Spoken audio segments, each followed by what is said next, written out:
आपले दोन्ही हात जोडायचे आहेत, आपले डोळे बंद ठेवायचे आहेत. हे पुरुषोत्तम, मी मनापासून निष्ठा ठेवते तथागतावर, ज्यांचा प्रकाश आहे व्याप्त अनिर्बंध दश दिशात, आणि माझी निग्रही मनीषा तुझ्या भूमीत जन्म घेण्याची मन चक्षुंना घडते तुझ्या भूमीचे दर्शन. तेव्हा त्रैलोक्यातील सर्व भूमीत तिची श्रेष्ठता जाणते. आकाशा समान सर्व समावेशक ती तुझी भूमी आहे. ती अनंत आणि असीम सन्मार्गानुसारी तुझी करुणा आणि मैत्री सर्व भौतिक विश्वात श्रेष्ठ आहे. जन्मजन्मांतरीच्या पुण्य संचयाचा जणू परिपाक आणि तुझा ज्ञानप्रकाश सर्वव्यापी पसरतो. जणू चंद्र सूर्याचे रूप दर्पण असते. माझी अशी प्रार्थना तिथे जन्म घेतलेले प्राणी मात्र तुझ्या सम करोत सत्यघोष सदोदित. हे बुद्धा, हे बुद्धा, हे बुद्धा. मी लिहितो आहे इथे लेख हा, आणि गातो गीतेही. तुझे व्हावे साक्षात दर्शन, हीच करते प्रार्थना. अखिल प्राणी मात्रा सहित ह्या धन्य भूमीत हो मला जन्म प्राप्त, हो मला जन्म प्राप्त, हो मला जन्म प्राप्त. साधू साधू.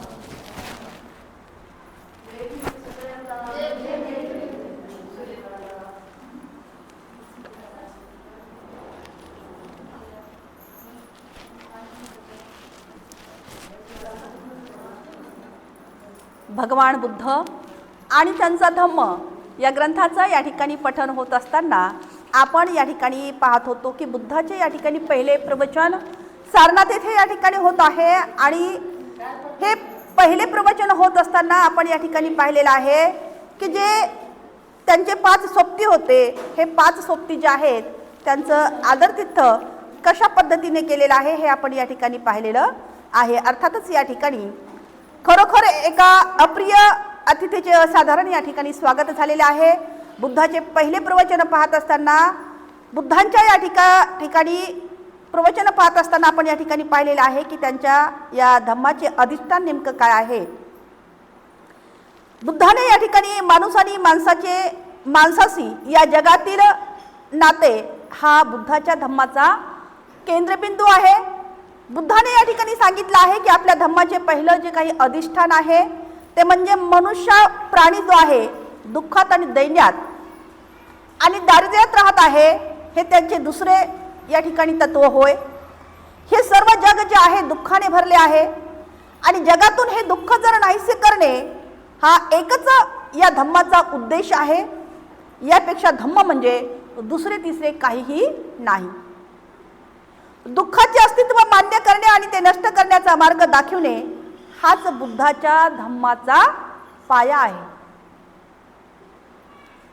हाच एक केवळ धम्माचा पाया होऊ शकतो आणि यावरच त्यांचे समर्थन सुद्धा अवलंबून आहे. जो धर्म या प्राथमिक गोष्टीचा स्वीकारच करत नाही तो धर्मच नव्हे. आणि खरोखर हे परिवारजक हो, जगातील दुःख आणि दुःखापासून मुक्तता करण्याचा उपाय हाच धम्माचा मुख्य प्रश्न आहे. हे ज्या श्रमणांना आणि ज्या ब्राह्मणांना या ठिकाणी धर्मोपदेशकांना हे समजत नाही, ते माझ्या मते श्रमण आणि ब्राह्मण नव्हेत, किंवा या जीवनात धम्माचा खरा अर्थ काय आहे हे सांगत असताना बुद्ध म्हणतात, स्वतःला श्रेष्ठ समजणाऱ्यांना ह्या गोष्टी ज्या आहेत समजत नाहीत. परिवजकांनी या ठिकाणी बुद्धांना विचारले की भगवंत, दुःखाचे अस्तित्व मान्य करणे आणि दुःख नाहीसे करणे हा जर आपल्या धम्माचा पाया असेल, तर आपला धम्म दुःख कसे नाहीसे करतो हे आपण सांगा.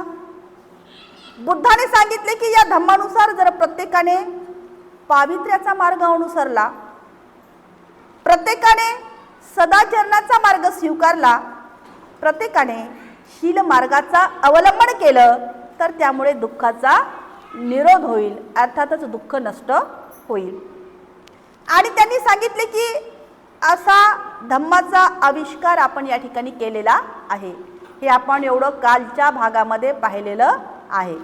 आज आपण या ठिकाणी पाहणार आहोत बुद्धाचं पहिलं प्रवचन. परिवजकांनी नंतर या ठिकाणी बुद्धाला आपला धम्म समजावून सांगण्याची प्रार्थना केली आणि बुद्धाने त्यांची विनंती या ठिकाणी आनंदाने मान्य केली.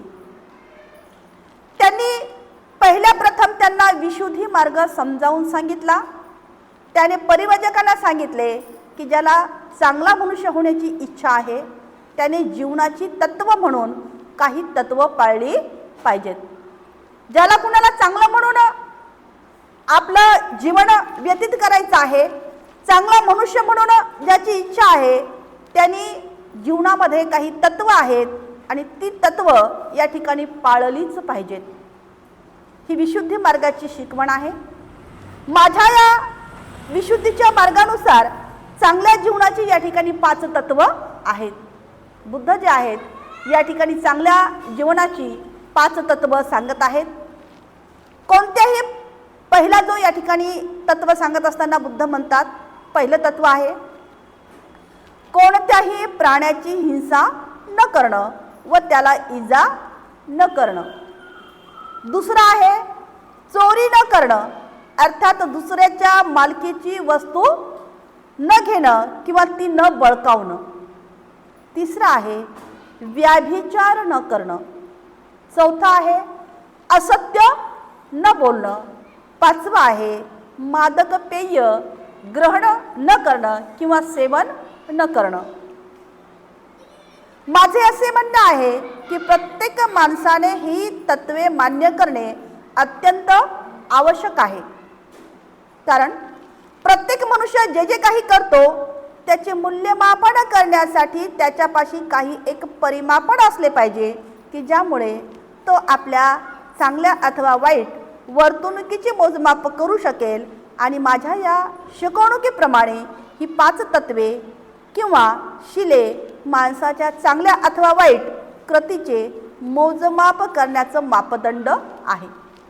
आपल्या घरामध्ये ज्वारी मोजायचं माप आहे, तांदूळ मोजायचं माप आहे ना. आपल्याला जर दळण आणायचं असेल किंवा तर आपण त्या ठिकाणी डब्यामध्ये धान्य मोजून देतो. 5 किलो 10 किलो जसं जसं आपल्याला हवं असेल तसं या ठिकाणी मोजतो. अर्थातच त्याला काय आहे, मोजण्यासाठी माप आहे.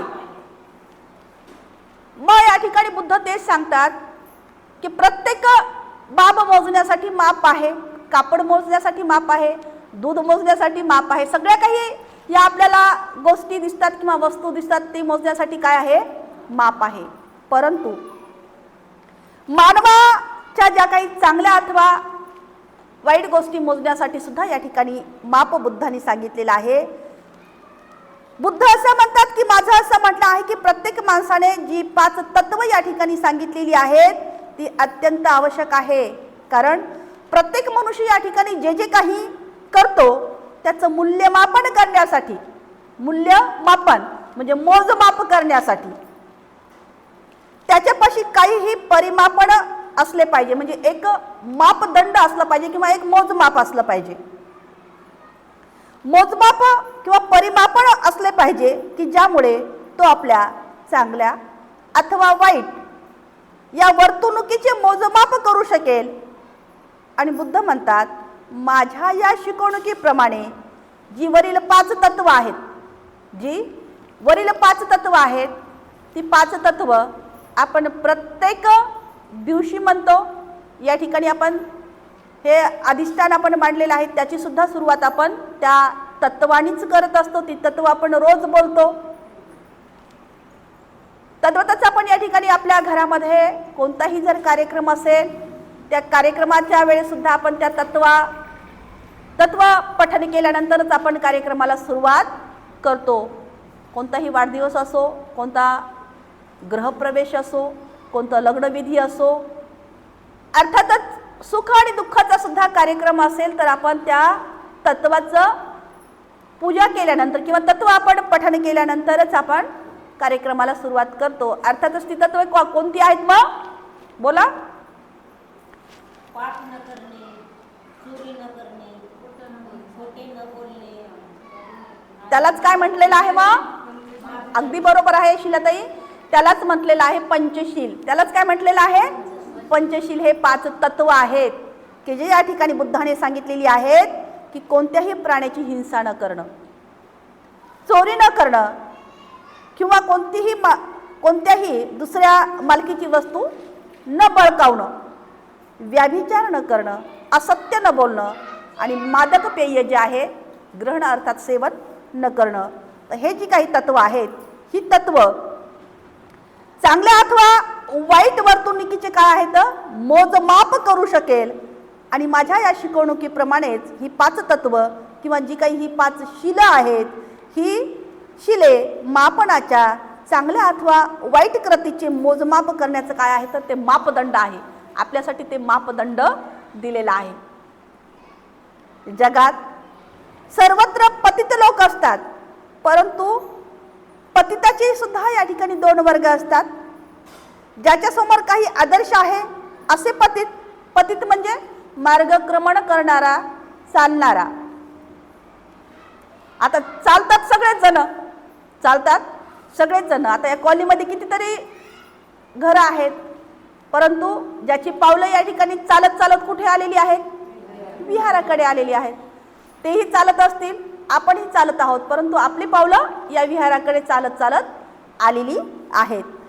आणि मग या जगामध्ये अशी लोक आहेत की जे पतिताचे या ठिकाणी 2 वर्ग सांगितलेले आहेत. ज्याच्यासमोर काही आदर्श आहेत, आपण काहीतरी डोळ्यासमोर आदर्श ठेवलेला आहे आणि म्हणून आपण या ठिकाणी चालत येत आहात. ज्याच्यासमोर काही आदर्श आहे असे पतित आणि ज्याच्यासमोर कोणताच आदर्श नाही असे पतित. अर्थात त्यांनी कोणताच आदर्श पुढे ठेवलेला नाही असेही पतित आहेत, म्हणजे असेही चालणारे आहेत. ज्याच्यासमोर कोणताच आदर्श नाही अशा पतिताला आपण पतित आहोत हेच कळत नाही.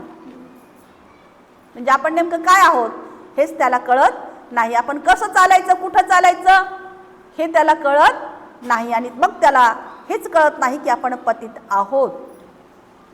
त्यामुळे ते नेहमीच पतित राहतो, म्हणजे नेहमीच चालत राहतो, नेहमीच चालत राहतो.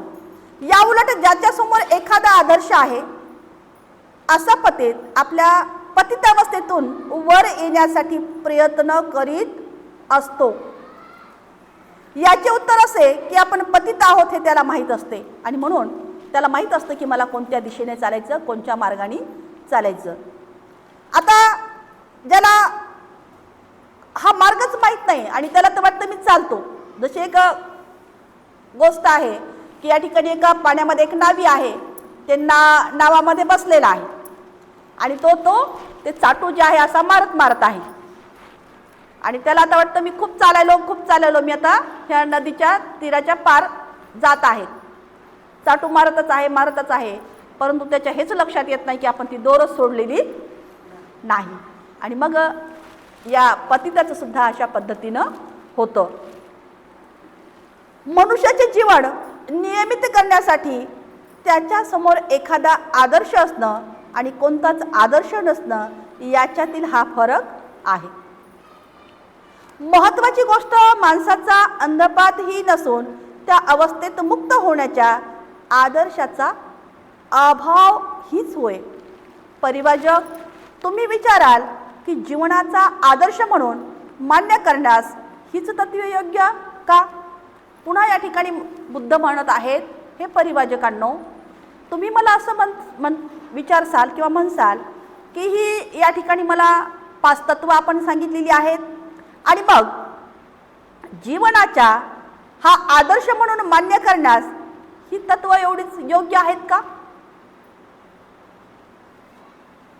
या प्रश्नाचे उत्तर तुम्हाला स्वतःलाच या ठिकाणी सापडेल जर तुम्ही स्वतःलाच असा प्रश्न केलात की ही तत्वे व्यक्तीच्या हितासाठी आहेत का किंवा ती सामाजिक हित साधणारी आहेत का? या प्रश्नांना तुमची उत्तरे होकारात्मक असतील तर माझ्या विशुद्धी मार्गाची तत्वे जीवनाचा खरा आदर्श म्हणून मान्यता मिळवण्यास लायक आहेत हेच त्यावरून सिद्ध होईल. आता वरील ही 5 तत्व सांगितलेली आहेत. ही 5 तत्व तुम्हाला स्वतःला, या प्रश्नाचे उत्तर तुम्हाला स्वतःलाच सापडेल जर तुम्ही स्वतःलाच असा प्रश्न केला की ही तत्वे व्यक्तीच्या हितासाठी आहेत का. म्हणजे वरील ही 5 तत्वे आपल्या हितासाठी आहेत का? आहेत का हितासाठी आपल्या?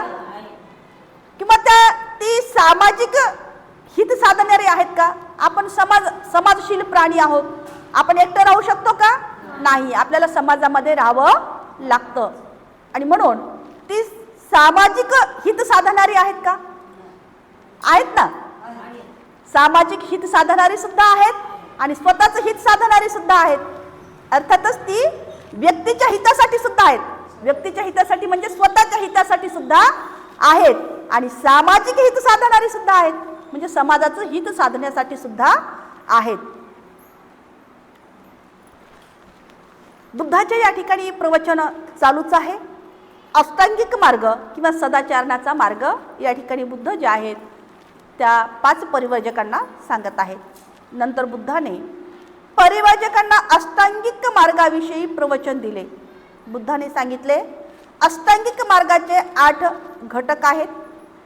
अष्टांगिक मार्गाचे सर्वात पहिले महत्त्वाचे अंग म्हणजे सम्मा दिठ्ठी अर्थातच सम्यक दृष्टी.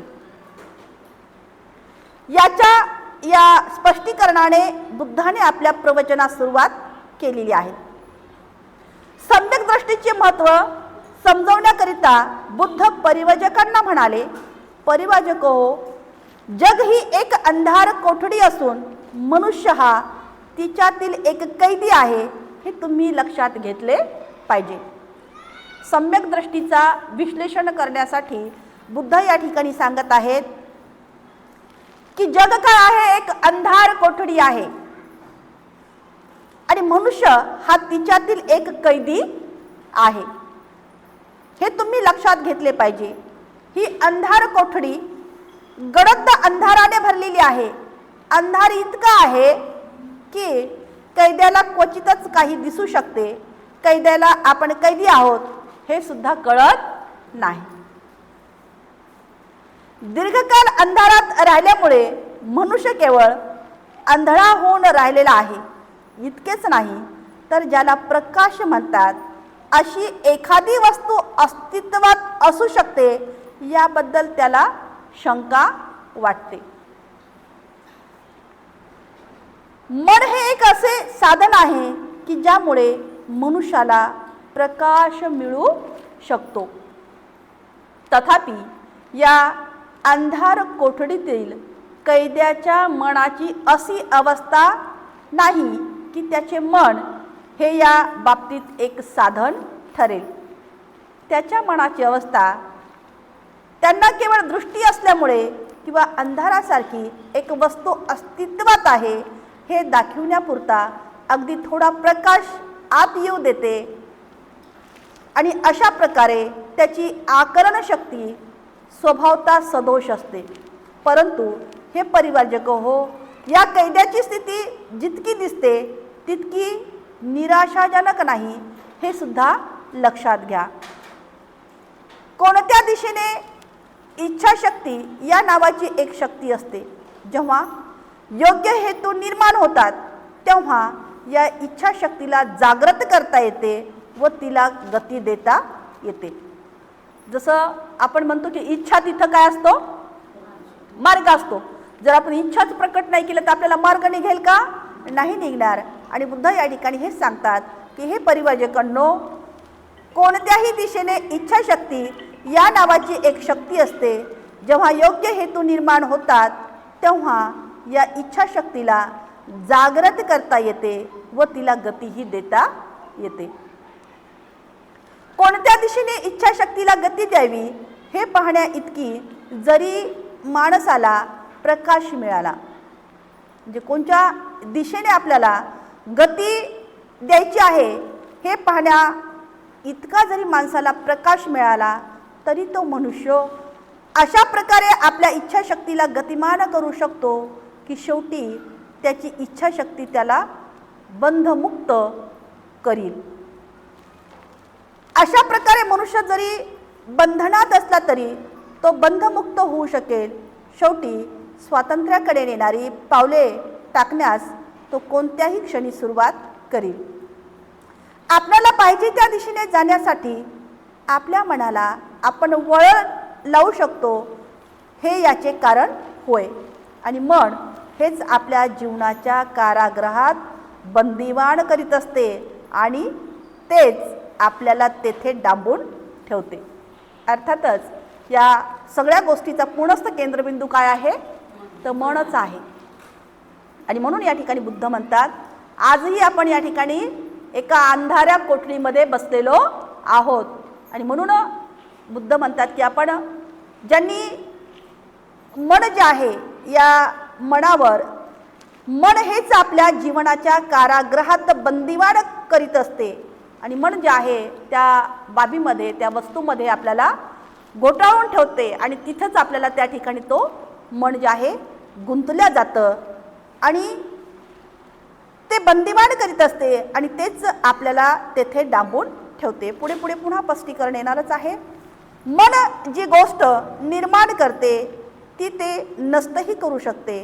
जर मनाने माणसाला बंधनात टाकले असेल तर तेच मन योग्य दिशेने वळविल्यास त्याला बंधमुक्तही करू शकते. सम्यक दृष्टी जे करू शकते ते हेच होय. आणि ज्याला या ठिकाणी सम्यक दृष्टी अर्थातच चांगल्या गोष्टी ज्ञात असतील तो मात्र आपल्या मनाला काबीज करू शकतो. आणि मला नेमकं काय हासिल करायचं आहे, मला कुठे जायचं आहे, मला काय ज्ञान प्राप्त करायचं आहे, मी कुठं गेलं पाहिजे, काय स्वीकारलं पाहिजे, या गोष्टी ज्यांनी जाणलेल्या आहेत तोच या ठिकाणी पुढे जाऊ शकतो. अर्थातच तो आपल्या मनाला काबीज करू शकतो. सम्यक दृष्टी जे करू शकते ते हेच होय. सम्यक दृष्टीचा अंतिम उद्देश काय आहे, परिव्राजकांनी विचारल्यानंतर बुद्धांनी उत्तर दिले, अविद्येचा विनाश हाच सम्यक दृष्टीचा उद्देश आहे. सम्यक दृष्टी ही मिथ्या दृष्टीच्या अगदी उलट आहे. मनुष्याला दुःखाचे अस्तित्व आणि दुःख निरोधाचा उपाय ही उदात्त सत्य न समजणे म्हणजेच अविद्या होय. अर्थातच बुद्ध या ठिकाणी सांगतात की मनुष्य जो आहे, मनुष्याला दुःखाचे अस्तित्व आणि दुःख निरोधाचा उपाय ही उदात्त सत्य न समजणे म्हणजे अविद्या होय. म्हणजे आजही मनुष्य जो आहे कशामध्ये आहे, तो दुःखामध्येच आपलं जीवन या ठिकाणी तो व्यतीत करत आहे. ह्या दुःखाचं अस्तित्व म्हणजे दुःखामध्येच हा भरकटलेला आहे. आणि ज्याला दुःख निरोधाचा उपाय कळालेला आहे, या दुःखावर नेमकं काय औषध घ्यायचं आहे, ज्यांनी हे औषध ग्रहण केलं, हे औषध घेतलं, तर तो उपाय ही उदात्त सत्य न समजणे म्हणजे काय आहे, अविद्या आहे. आणि या दुःखावर नेमकं काय उपाय करायचा आहे, कोणतं औषध घ्यायचं आहे, हे ज्याला समजलं नाही त्याच्यापाशी आजही ही अविद्या आहे, असं या ठिकाणी भगवंत म्हणत आहेत. सम्यक दृष्टीचा हेतू माणसाने कर्मकांडाच्या विधींना व्यर्थ समजणे आणि शास्त्राच्या पावित्र्यावरील मिथ्या विश्वास टाकून देणे हा आहे. अर्थातच या ठिकाणी काय सांगितलेलं आहे की कर्मकांडाच्या विधींना व्यर्थ समजणं. सम्यक दृष्टीचा हेतू माणसाने कर्मकांडाच्या विधींना व्यर्थ समजणे आणि शास्त्राच्या पावित्र्यावरील मिथ्या विश्वास टाकून देणे हा आहे. सम्यक दृष्टीकरिता माणसाचे अद्भुत कल्पनांचा त्याग केला पाहिजे. निसर्ग नियमाविरुद्ध कोणत्याही गोष्टी होऊ शकते ही गोष्ट माणसाने मानता कामा नये. म्हणजे निसर्गाचा नियम जो आहे त्या निसर्ग नियमानुसारच ह्या गोष्टी काय होतात, चालत राहतात. आणि म्हणून या ठिकाणी हे माणसानं जाणलं पाहिजे. सम्यक दृष्टीकरिता माणसाने अद्भुत कल्पनांचा त्यागही केला पाहिजे. जे कर्मकांड या ठिकाणी सांगितलेली आहेत, सम्यक दृष्टीच्या हेतूने माणसाने कर्मकांडाचा विधींना व्यर्थ समजणं. आता या ठिकाणी काही लोकांची खूप श्रद्धा असते. आता श्रद्धा नेमकी कुठं ठेवायची हे सुद्धा या ठिकाणी आपल्याला जाणणं आवश्यक आहे. म्हणजे श्रद्धा कशी ठेवायला पाहिजे, तर श्रद्धा ही आपल्याला डोळस ठेवायला पाहिजे. डोळस कशी ठेवणार, तर त्या ठिकाणी आपण जी एखादी गोष्ट करतो तर तिच्यामध्ये नेमकी किती सत्यता आहे, किती खरी आहे हे सुद्धा आपण या ठिकाणी जाणणं आवश्यक आहे.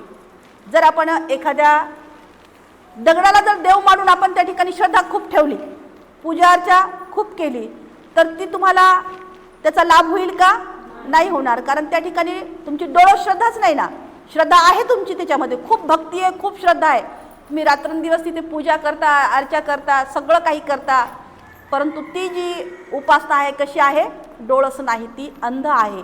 अर्थातच ती कशी आहे, मग कर्मकांडाच्या बाजूने केलेली आहे. आणि मग शास्त्राच्या पावित्र्यावरील मिथ्या विश्वास टाकून देणे हा आहे. जर तुम्हाला या ठिकाणी श्रद्धा ठेवायची असेल तर ती तुमची डोळस अशी श्रद्धा असली पाहिजे. त्याला या ठिकाणी पावित्र्य सुद्धा असलं पाहिजे. तसंच या ठिकाणी बुद्ध सांगतात की ज्या सिद्धांतांना वास्तवतेचा किंवा अनुभवाचा आधार नाही व ती केवळ काल्पनिक अनुमानाने आहे, ते सिद्धांत सम्यक दृष्टीसाठी ताज्य आहेत.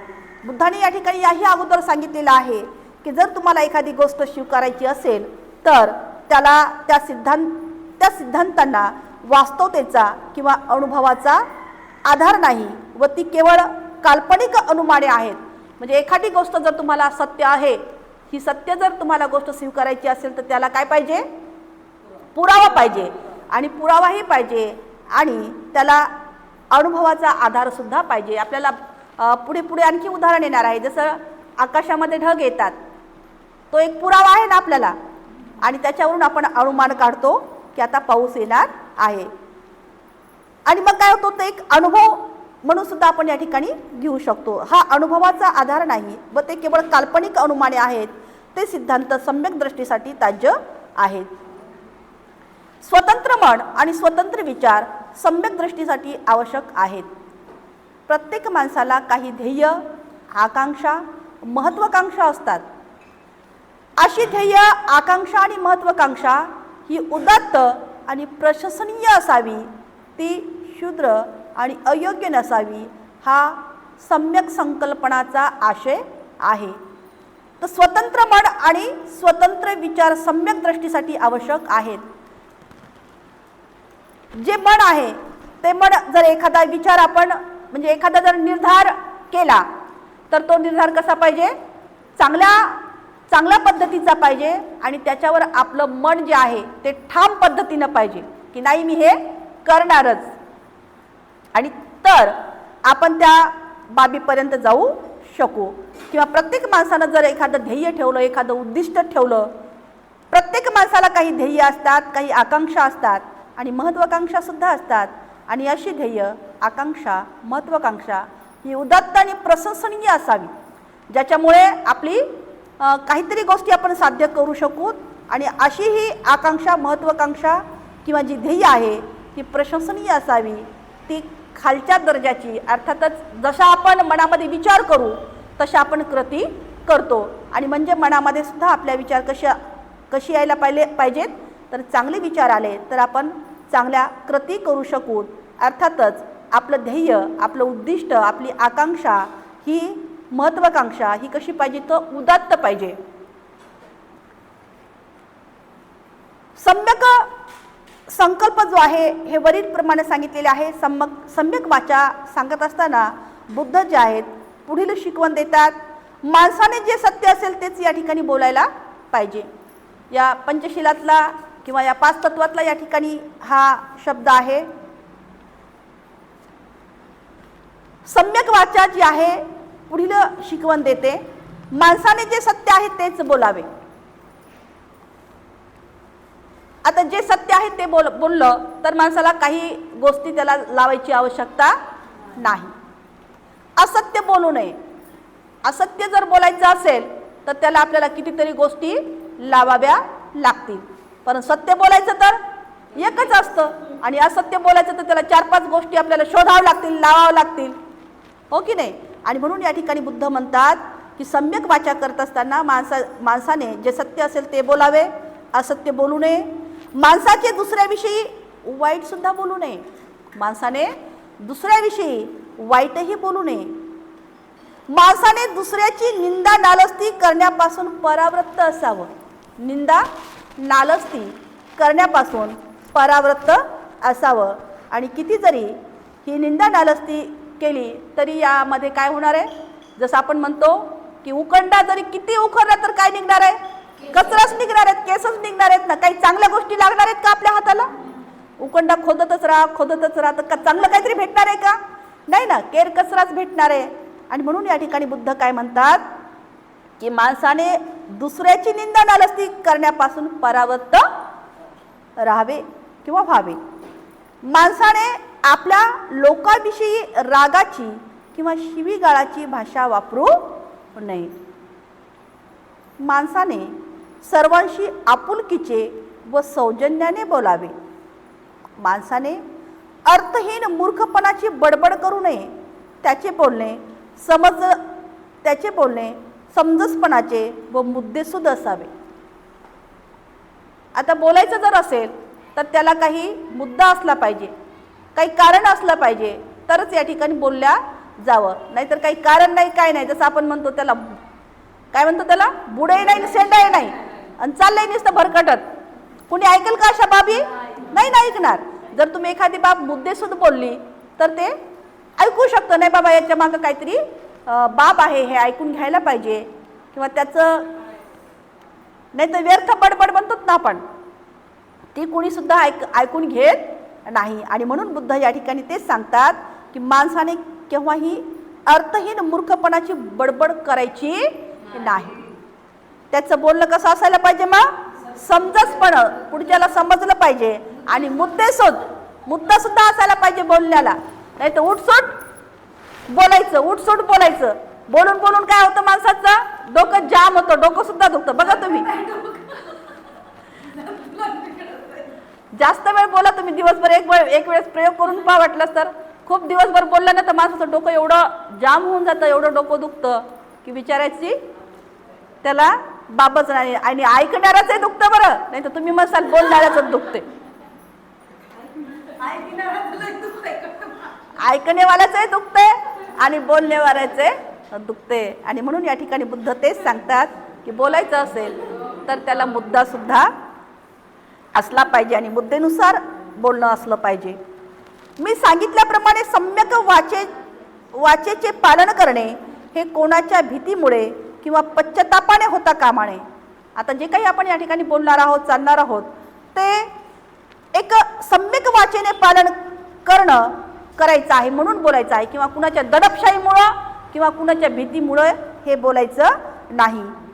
किंवा पक्षपाताने होता कामा नये. सम्यक वाचेमुळे काय तोटा होईल किंवा आपल्या कृतीविषयी आपल्या वरिष्ठाला काय वाटेल याचा सम्यक वाचेशी यदाचित्तही संबंध असता कामा नये. आता एखादी बाब जर खरी बोलायची असेल तर माझ्यापेक्षा वरी ऑफिसर आहे आणि मी कसं बोलू, ह्या सुद्धा बाबी या ठिकाणी येता कामा नये. हे सुद्धा या ठिकाणी सांगितलेलं आहे की आपल्यापेक्षा वरिष्ठाला काय वाटेल याचा सम्यक वाचेशी यदाचित्तही संबंध असता कामा नये. जे आहे ते सत्य मांडणं आवश्यक आहे. आणि म्हणून वरिष्ठाची आज्ञा किंवा वैयक्तिक फायदा हे सम्यक वाचेचे प्रमाण नाही. स्वतःचा फायदा करण्यासाठी सुद्धा बोलायचं नाही किंवा वरिष्ठाची आज्ञा आहे, मला सांगितलं होतं त्यांनी असं बोल म्हणून मी बोललो, असं सुद्धा या ठिकाणी असता कामा नये. किंवा स्वतःचा त्यामध्ये लाभ आहे, स्वतःचा फायदा आहे म्हणून सुद्धा बोलता कामा नये. सम्यक कर्मांत हे योग्य वर्तनाची शिकवण देते. कर्मांत म्हणजे कर्म, अर्थातच आपण जे वर्तन करतो ते. हे योग्य वर्तनाची शिकवण देते. दुसऱ्याच्या भावना आणि त्यांचे हक्क याचा मान राखून प्रत्येक कृती करावी अशी याची शिकवण आहे. म्हणजे दुसऱ्याच्या भावना आणि त्यांचे हक्क याचा मान राखून प्रत्येकाने तशी कृती करावी याची ही शिकवण आहे. सम्यक कर्मांताचे प्रमाण कोणते आहे तर जीवनाच्या मूलभूत नियमाची सुसंगत असे वर्तन हे त्याचे एक प्रमाण होय. एखाद्याचे वर्तन ज्यावेळी या नियमाशी सुसंगत असते त्यावेळी ते सम्यक कर्मांताशी सुसंगत आहे असे समजावे. प्रत्येक व्यक्तीला आपला चरितार्थ चालवायचा असतो, परंतु चरितार्थाचे अनेक मार्ग आहेत. काही वाईटही आहेत, काही चांगलेही आहेत, ज्याच्यामुळे इतराची हानी होते किंवा इतरांचा अन्याय होतो ते वाईट मार्ग होत. आता प्रत्येकाला आपलं जीवन चालवायचं आहे, चालवायचं आहे ना. चरितार्थ चालवायचं म्हणजे आपल्याला जे काही या ठिकाणी जन्म दिलेला आहे आणि तो आपल्याला या ठिकाणी चालत असताना किंवा आपला चरितार्थ चालवत असताना या ठिकाणी काय सांगितलं आहे की ज्याच्यामुळे इतरांची हानी होते किंवा इतरांच्यावर अन्याय होतो ती वाईट मार्ग होत. दुसऱ्याची हानी किंवा त्याच्यावर अन्याय न करता जगण्यापुरते मिळविण्याचे जे मार्ग ते चांगले होत. याला सम्यक आजीविका म्हटलेलं आहे. आता इतरांची हानी सुद्धा झाली नाही पाहिजे. आपल्याला सम्यक कर्मांत करत असताना काही बाबी जर मिळवायच्या असतील किंवा काही कामं जर करायची असतील, आता आपल्या या जीवनामध्ये चालत असताना, आपल्या संसारामध्ये सुद्धा चालत असताना आपल्याला काही कामं करावी लागतात. मग ती कामं करत असताना कुणाची पिळवणूक करून ती कामं करता कामा नये. कुणाच्या गोष्टी हिसकावून घेऊन ती कामं करता कामा नये. की ज्याची हानी होईल, ज्याला त्रास होईल, ज्याला हानी होईल किंवा इतरावर आपण अन्याय करू किंवा अन्याय होईल किंवा वाईट मार्गाने सुद्धा त्या गोष्टी करता कामा नये. की दुसऱ्याची हानी किंवा त्याच्यावर अन्याय न करता जगण्यापुरती मिळवण्याचे जे मार्ग ते चांगले होत. याला काय म्हटलेलं आहे तर सम्यक आजीविका म्हटलेलं आहे. जसं आपण म्हणतो की चांगल्या मार्गानं मिळवलेला जी काही धन आहे किंवा जी काही कमाई आहे त्याला काय असते, बरकती असते ना.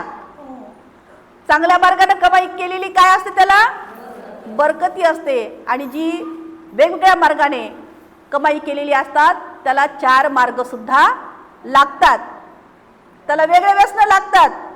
परंतु घाम गाळून कमाई करा त्याला कधीही वाईट व्यसन लागणार नाही. आणि वेगवेगळ्या वाम मार्गाने जो कोणी या ठिकाणी धन एकट्ठा करल, जे धन या ठिकाणी आपल्या घरामध्ये आणल त्याला वाम मार्गाचे सुद्धा मार्ग मोकळे होतील. आणि म्हणून बुद्ध या ठिकाणी हे सांगतात की प्रत्येक व्यक्तीने आपला चरितार्थ चालवण्यासाठी योग्य मार्गाने या ठिकाणी मिळवण्याचे जे मार्ग आहेत ते चांगले असायला हवे किंवा चांगले होत. यालाच काय म्हटलेलं आहे तर याला सम्यक आजीविका म्हटलेलं आहे. सम्यक व्यायाम म्हटलं म्हणजे अविद्या नष्ट करण्याचा प्राथमिक असा प्रयत्न होय. अविद्या नष्ट करणे म्हणजे या दुःखदायक कारागृहातून बाहेर जाण्याच्या या दारापर्यंत पोहोचून पुढील मार्ग मोकळा करणे होय. सम्यक व्यायामाचे या ठिकाणी 4 हेतू असतात. अष्टांग मार्गाशी विरोधी अशा चित्तवृत्तीचा प्रतिरोध करणे हा एक हेतू होय. अशा प्रकारच्या ज्या चित्तवृत्ती अगोदरच उत्पन्न झाल्या असतील तर त्या दाबून टाकणे हा दुसरा हेतू होय.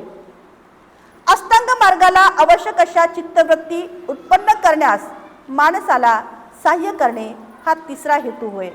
अशा प्रकारच्या ज्या चित्तवृत्ती अगोदरच अस्तित्वात आल्या असतील तर त्याची वाढ आणि विकास करणे हा चौथा हेतू होय. या सम्यक स्मृतीला जागरूकपणा व विचारीपणा याची आवश्यकता असते. मनाची सतत जागृती हा त्याचा अर्थ होय. दृष्ट वासनावर मनाचा पहारा ठेवून हे सम्यक स्मृतीचे दुसरे नाव होय. परिवाजक हो, सम्यक दृष्टी, सम्यक संकल्प, सम्यक वाचा, सम्यक कर्मांत, सम्यक आजीविका, सम्यक व्यायाम आणि सम्यक स्मृती प्राप्त करून घेण्याचा प्रयत्न करणाऱ्या माणसाच्या मार्गावर 5 अडथळे किंवा बंधने असतात. चांगलं चालणं, चांगलं वागणं, चांगलं बोलणं याला सुद्धा काय असतात? अडथळे असतात. अर्थातच लोभ, द्वेष, आळस, स्तुती, संशय आणि अनिच्छे हे ते 5 अडथळे आहेत. कोणते अडथळे सांगितलेले आहेत? चांगलं तर वागायचे, परंतु त्यामध्ये जर लोभच उत्पन्न झाला तर वागू शकू का? नाही ना, कारण लोभ उत्पन्न झालेला आहे. हा त्याच्यामधला काय आहे? अडथळा आहे. समोरच्याला खूप चांगलं बोलायचे, गायकवाड ताईला मला खूप छान बोलायचे, पण माझ्या मनामध्ये द्वेषच उत्पन्न झालाय, तर मला चांगलं बोलता येईल का? नाही ना बोलता येणार, कारण मनातच आधी अगोदर द्वेष उत्पन्न झाल्यानंतर शब्द मला चांगले येतील का? नाही येणार. आणि मग मला अगोदर तो द्वेष काढून फेकावं लागेल, तेव्हा माझ्या वाणीवर चांगले शब्द येतील. म्हणजे हा एक काय आहे? त्याच्यातला अडथळा आहे. आळस. इकडे यायचे, मला ह्या मार्गाला यायचंय, इथं बसायचे, 2 शब्द जरा ऐकायचेत, परंतु आज थोडंसं 2 घास जास्त झालेत आणि आता मला झोप यायली. आता थोडी झोप काढली पाहिजे. तसं अधूनमधून आमचे अध्यक्ष महोदय करतात.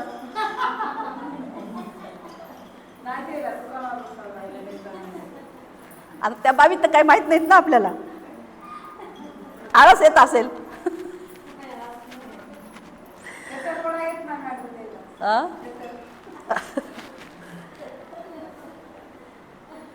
स्तुती, संशय आणि अनिच्छे हे या ठिकाणचे काय आहेत? हे या ठिकाणचे अडथळे होत, आणि म्हणून हे अडथळे दूर करणे आवश्यक आहे.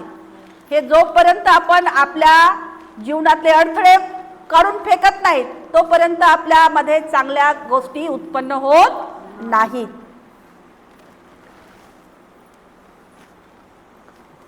हे अडथळे म्हणजे बंधनेच होत, आणि ते दूर करण्याचा मार्ग समाधी हा होय. परंतु हे परिवाजक हो, सम्यक समाधी म्हणजे समाधी नव्हे, हे लक्षात घ्या. तिचे स्वरूप सुद्धा अगदी निराळे आहे. समाधी म्हणजे केवळ चित्ताची एकाग्रता वरील 5 अडथळ्यांना अटकाव करणाऱ्या या स्वयंप्रेरित अशा या ध्यानावस्थांच्या मार्गावर ती आपल्याला नेते, यात शंका नाही. परंतु हे परिवाजकांनो, हे ध्यानाच्या अवस्था तात्पुरत्या असतात. त्यामुळे या अडथळ्यांना केलेला अटकाव हा देखील तात्पुरता ठरतो. मनाला स्थायी स्वरूपाचे वळण लावणे हे आवश्यक आहे. अशा प्रकारचे कायम स्वरूपाचे वळण केवळ सम्यक समाधीनेच लावता येईल. समाधीमुळे अडथळ्यांना फक्त तात्पुरता अटकाव होतो, आणि म्हणून ती केवळ नकारात्मक स्थिती होय. तिच्यात मनाला वळण लावणे जात नाही. सम्यक समाधी ही वास्तवात्मक असते. ती मनाला एकाग्रतेच्या काळात कुशल कर्माचा विचार करण्याचे शिक्षण देते, आणि त्याला अनुसरूनच अडथळ्यामुळे निर्माण होणाऱ्या या अकुशल कर्माकडे आकर्षित होण्याची मनाची प्रवृत्ती ही नष्ट करते.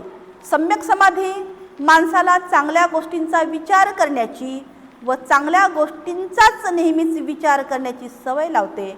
सम्यक समाधी चांगल्या कृती करण्यास आवश्यक अशीच प्रेरणा या मनामध्ये निर्माण करीत असते. अर्थातच या ठिकाणी ज्या सुरुवातीला बुद्धाने या ठिकाणी जी साधना सांगितलेली आहे ती साधना आपण म्हटलेलं आहे की रोज तुम्ही निदान 10 मिनिटं तरी बसलं पाहिजे. सकाळी कोण कोण उठतं लवकर?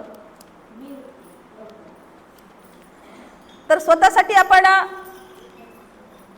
स्वतःसाठी 10 मिनिटं प्राणायामसाठी देत जा. कारण सकाळपासून उठल्यानंतर आपल्या संसारामध्ये तुम्ही दिवसभर जरी राबला तरी स्वतःला वेळ आपण काढू शकणार नाहीत. कारण हे कामं राहतात, ते कामं राहतं, कुणी आलेलं असतं, गेलेलं असतं, ह्या सगळ्या गोष्टी आपल्याला पाहावं लागतात. आणि म्हणून माणूस मग स्वतःसाठी कधी जगणार? स्वतःसाठी माणूस कधी जगणार? इतरासाठी आणि संसारासाठी तर सगळेच जण जगतात, पण स्वतःसाठी सुद्धा जगायला शिका. स्वतःसाठी सुद्धा जगणं खूप आवश्यक आहे. आणि म्हणून या ठिकाणी जसं आमच्या उगलेताई आहेत, आमच्या शिलाताई आहेत, आमच्या अक्काही आहेत, सकाळी थोडंसं शुद्ध ऑक्सिजन घ्यायचं. त्यानंतर ज्या ज्या काही तुम्हाला बाबी करू शकाल त्याही करायच्या आणि 10 मिनिटाचं प्राणायामसुद्धा करायचं. त्यानंतर आपण त्याच्यामध्ये वेळेनुसार वाढसुद्धा करायची. निदान 1 तास स्वतःसाठी काढायचा म्हणजे काढायचाच. नंतर मग दिवसभर तुमचाच कामाला मोकळ्या, पण 1 तास कसा काढायचा? स्वतःसाठी काढणं खूप आवश्यक आहे. आणि म्हणून या ठिकाणी बुद्धांनी हे सांगितलेलं आहे की सम्यक समाधी मनाला चांगल्या गोष्टीचा विचार करण्यासाठी व चांगल्या गोष्टीचा नेहमीच विचार करण्याची काय लावते? सवय लावते. सम्यक समाधी चांगल्या कृती करण्यास आवश्यक अशीच प्रेरणा मनामध्ये निर्माण करत असते. बुद्धाचे या ठिकाणी प्रवचन चालूच आहे. नंतर बुद्धाने परिव्राजकांना या ठिकाणी शील मार्ग तथा सद्गुणाचा मार्ग समजावून सांगितला. त्याने त्यांना सांगितले की शील मार्ग म्हणजे पुढील गुणांचे पालन करणे होय. शील, दान, उपेक्षा, निष्कर्म, वीर्य, शांती, सत्य, अधिष्ठान, करुणा आणि मैत्री. किती झाले? मोजले का कोण? जेवण कोण कोण जास्त करून आले की बाबा?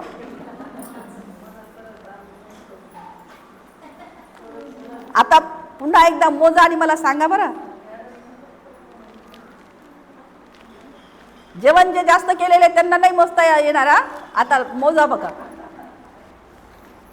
शील, दान, उपेक्षा, निष्कर्म, वीर्य, शांती, सत्य, अधिष्ठान, करुणा आणि मैत्री. किती झाले पण ताई? 10 झाले. बरोबर आहेत, सगळे आहेत गड्या, बरोबर आहेत.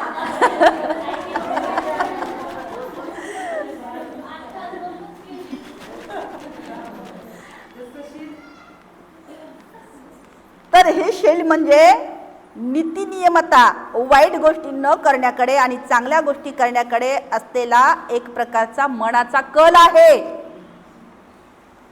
अपराध करण्याची लाज वाटणे, शिक्षेच्या भीतीने वाईट गोष्ट करण्याचे टाळणे म्हणजे शील.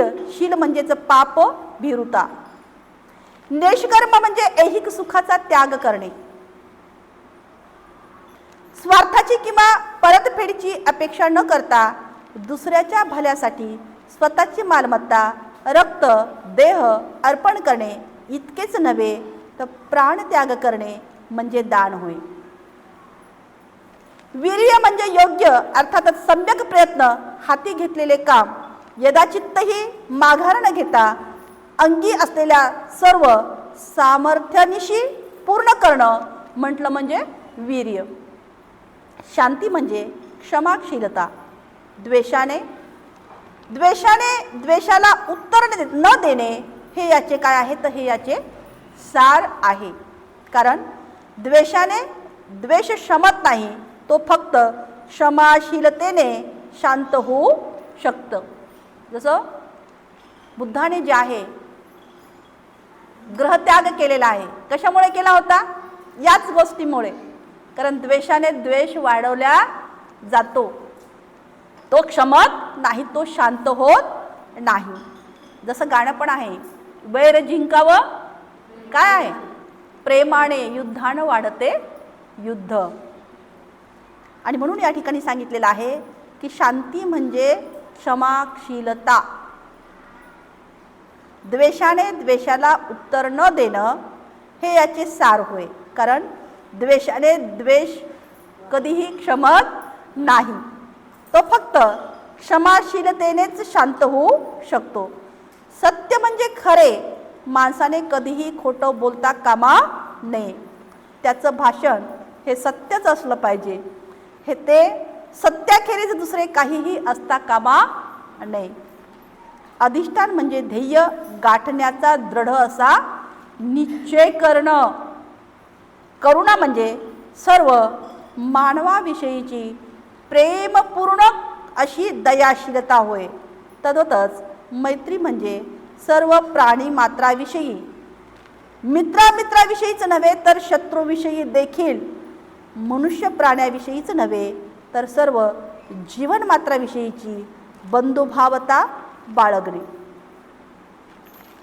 करुणा कशी असली पाहिजे तर अपार अशी करुणा असली पाहिजे, जी पशु पक्षी झाड वेल फूल सगळ्यावर ही करुणा असली पाहिजे.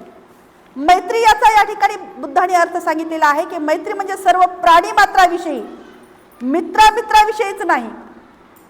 नाहीतर मैत्री कशी असते आपली, जे आपल्यामध्ये होला हो म्हणतं, जे आपल्यासारखं चालतं बोलतं वागतं ते आपली मैत्री असते. परंतु ही मैत्रीची भाषा किंवा ही मैत्रीची व्याख्या या ठिकाणी या धम्मामध्ये अर्थातच बुद्धाच्या तत्वामध्ये अपेक्षित नाही. तर शत्रूविषयी देखील मनुष्य प्राण्याविषयीचीच नव्हे तर सर्व जीव मात्राविषयीची बंधुभाव बाळगणे. आपण मागच्या वेळेस मी तुम्हाला ताडोबाचं उदाहरण दिलं होतं. ताडोबामध्ये आजही भिक्खू आहेत जे या तंतोतंत या गोष्टीचं त्यांच्याकडे पालन आहे आणि ते आजही वाघाच्या जवळ राहतात. जर आपण सर्प जर दिसला तर कितीतरी आपण दूर पळतो, परंतु त्या सर्पाला ते हातामध्ये धरतात आणि मैत्री भाव करून त्या ठिकाणी त्याला सोडून देतात. आणि म्हणून या ठिकाणी बुद्धाचं तत्त्वज्ञान जे आहे की बुद्धाचं तत्त्वज्ञान या मैत्री भावावर जे आहे सर्व जीवनमात्राविषयी बंधुभाव बाळगणे, जीव जंतूविषयी बंधुभाव बाळगणे.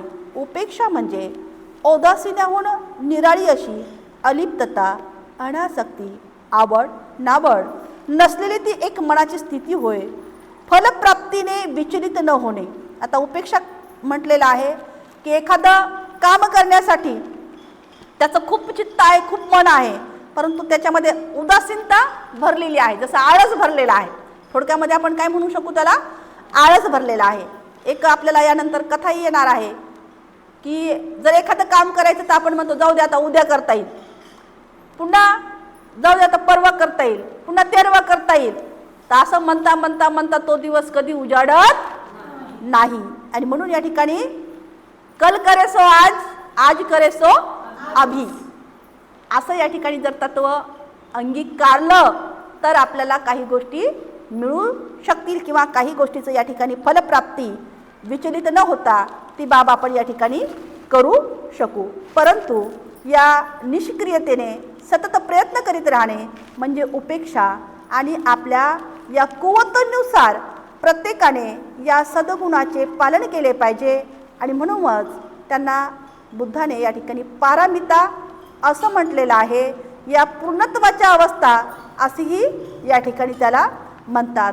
या काय आहेत मग बुद्धांनी सांगितलेल्या या 10 पारामिता आहेत. या पारामिता ज्या आहेत पूर्णत्वाच्या अशा अवस्था आहेत. आज आणि आपण या ठिकाणी इथेच थांबणार आहोत. पुनश्च आपण या ठिकाणी उद्या याचं सविस्तर विश्लेषण घेणार आहोत. म्हणजे एक बुद्धाचे पहिले हे प्रवचन संपल्यानंतर आपण पुन्हा त्याच्यावर आणखी उजाळा देणार आहोत. साधू साधू साधू. प्रतिज्ञा आपण करूया, जीवसृष्टी आहे असीम, ती भवसागर पार नेण्याची. प्रतिज्ञा आपण करूया, आपणात दोष संच ते नष्ट करण्याची. प्रतिज्ञा आपण करूया आहेत सत्य अनंत ती पूर्ण आकलण्याची. प्रतिज्ञा आपण करूया भगवान बुद्धांचा अतुल्य मार्ग तो संपूर्ण साध्य करण्याची. प्रतिज्ञा आपण करूया डॉक्टर बाबासाहेब आंबेडकर यांचा रथ पुढे पुढे नेण्याची. साधू साधू.